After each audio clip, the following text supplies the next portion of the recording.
রাষ্ট্রীয় জীবনে ইসলাম প্রতিষ্ঠা হলে একটা আতঙ্ক, একটা ভীতি, একটা ভয় জনগণ তথা ভোটারদের মধ্যে কাজ করে। এই কারণে অধিকাংশ মুসলমান তারা আল্লাহ বিশ্বাস করলেও, রসুল বিশ্বাস করলেও তারা দেখবেন নামাজ পড়ে।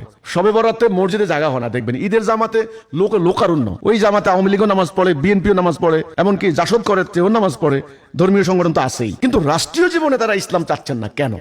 বাংলাদেশে আমরা তো বলি 90% মুসলমানের দেশ, মানে 90% জনগণ তারা ধর্মবিশ্বাসে মুসলিম। এদিকে ইসলামিক দলগুলো তারা কিন্তু মানে বলে থাকেন যে ইসলামের বিজয়ের জন্য আপনারা এই মার্কায় ভোট দেন, হ্যাঁ, বা ইসলাম প্রতিষ্ঠার জন্য আপনারা আমাদেরকে ভোট দেন।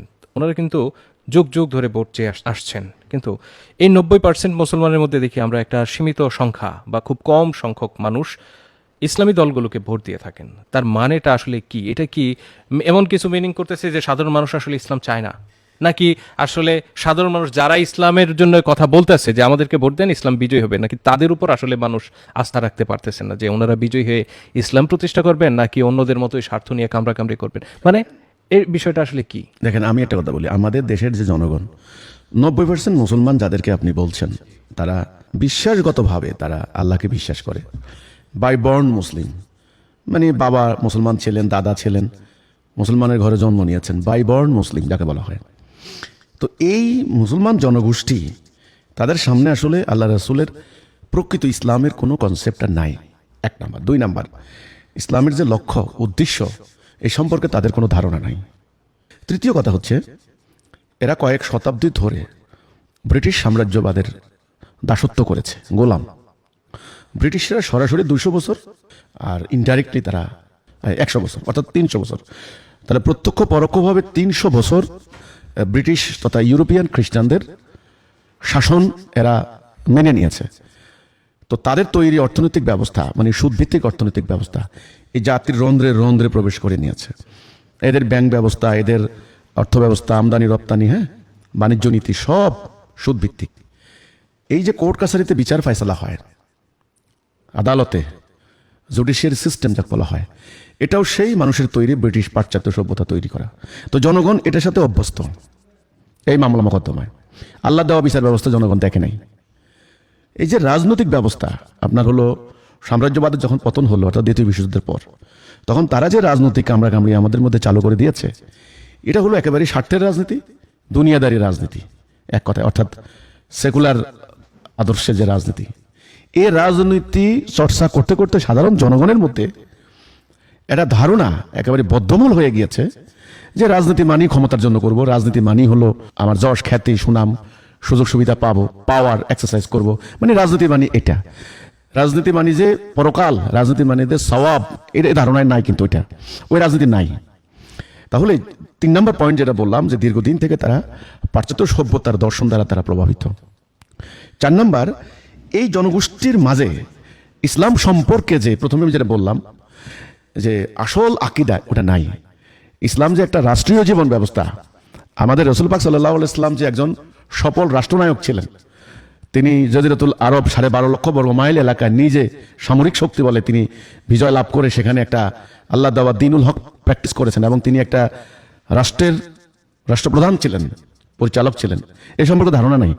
এবং রাসূলুল্লাহ পৃথিবীর ইতিহাসের সবচাইতে দুর্দান্ত দুর্বিনীত একটা সেনাবাহিনী পরিচালনা করেছেন। ওনার হাতে দুনিয়া জয়ী দুর্ধর্ষ যোদ্ধা তৈরি হয়েছে, যোদ্ধা নবী।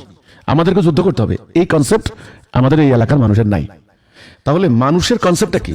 মানুষের কনসেপ্ট হলো, আমি মুসলমান, আমি নামাজ পড়বো, আমি জান্নাত চলে যাব, আমি রোজা রাখবো, আমি জান্নাতের সর্বোচ্চ স্থানে থাকবো, টাকা পয়সা আমার আছে, আমি বছরে একবার হজ করে আসবো, বাস।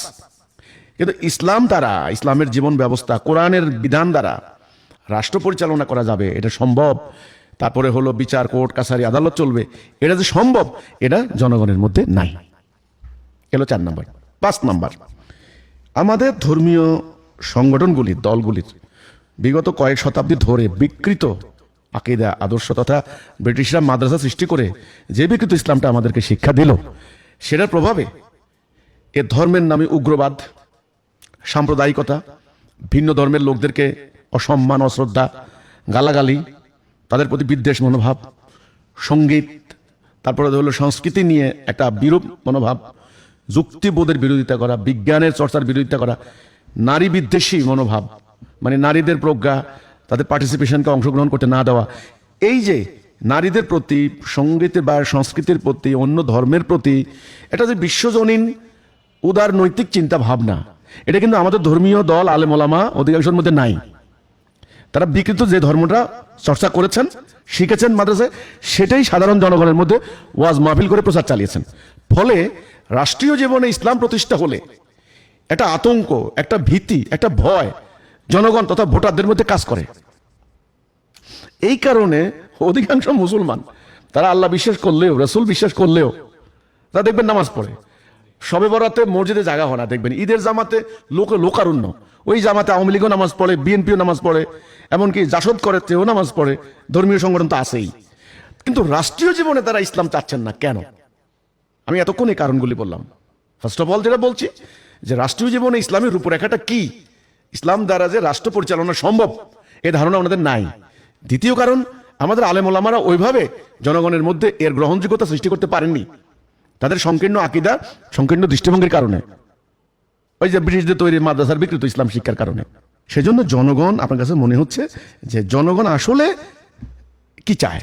আমার এখানে একটা কথা, আসলে দেখবেন জনগণ সত্যিকার অর্থে যদি ইসলামের আসল রূপটা জনগণের সামনে তুলে ধরতে পারেন অনাবিল রূপে, হ্যাঁ, তাহলে দেখবেন জনগণ আর এই মানুষের তৈরি ব্যবস্থাগুলি নেবে না।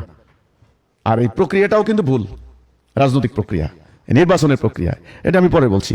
কাজে আমার প্রশ্ন উত্তরটা এখানেই, জনগণের কাছে ইসলাম সম্পর্কে সম্যক ধারণা না থাকার কারণে, আকীদা ভুল থাকার কারণে জনগণ মনে করে ব্যক্তি জীবনে আমি নামাজ রোজা পড়বো, এখানে আমি আলেম ওলামাদের অনুসরণ করব, কিন্তু জাতীয় রাষ্ট্রীয় জীবনে আলেম ওলামাদের কোনো হস্তক্ষেপ নাই, ইসলামের কোনো হস্তক্ষেপ নাই, কোরআনের কোনো প্রয়োজন নাই, বা কোরআন ওখানে পারবে না, ওটা আমি প্রচলিত আইন, ব্রিটিশের আইন দিয়ে চলবে।